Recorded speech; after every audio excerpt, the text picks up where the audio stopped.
So part 2 of my weight loss injections videos. Weight loss injections come in different forms. There's a daily injection called liraglutide, Saxenda. There is the semaglutide, which is Ozempic or Wegovy.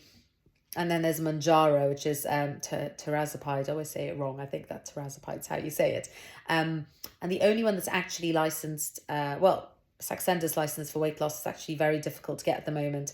But it's only the Wegovy that's actually licensed for weight loss. The Mounjaro and the Ozempic are not licensed for weight loss, although they are used off license for weight loss. And yeah, I mean, common side effects. You can get nausea, you can get heartburn, you can get diarrhea, you can get constipation. It's a lot of gut stuff, bloating as well. And these are common things that people get. Some people get fatigue, which isn't particularly pleasant. And then as you change the dose, because you start on a low dose, or you should do, and then you titrate up over months. And generally people can find that every time they change a dose, they get the side effects back again, which makes sense, right? You're putting more of the drug into your body, so you're going to get more side effects.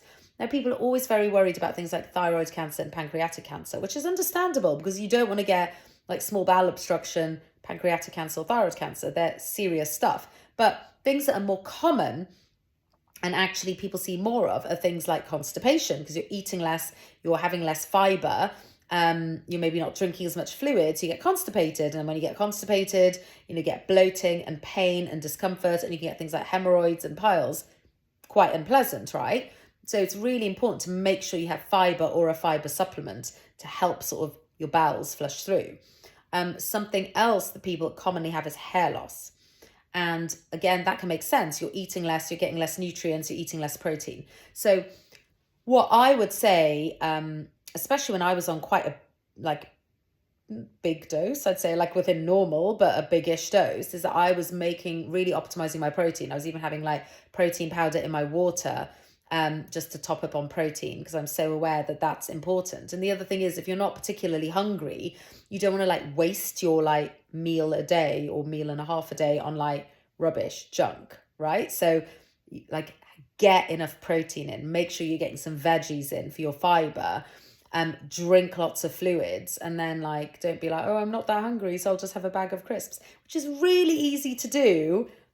Guilty as charged of times. If you feel a bit nauseated, you don't want to eat like, oh, I'm gonna have some like chicken and some broccoli. You don't feel like that. I feel like something dry, so like Ritz crackers or crisps, or I'll just have like just sort of like a little bit of bread and toast and stuff. But then that's not overly helpful first for your diet and then overall for your biome. And then that's also why you should probably take supplements alongside, because if you're not getting your full nutrition, then are you on your multivitamin? What other supplements should you be taking to help balance this? Hair, nails and skin supplement, for example.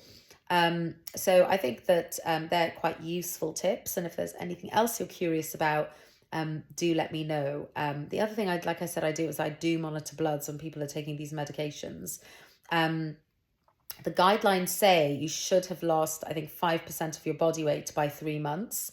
And, it's a very expensive way to lose like a kilo a month. Do you know what I mean? Like, I want to be seeing progress with people. If I'm not seeing progress, then I'm like, well, clearly this isn't a purely like you need the injection to lose weight thing. Maybe your gut is inflamed. Your stress levels are so high, you're retaining fat. Maybe we're not adequately treating your pre-diabetes and we need to give you medication there.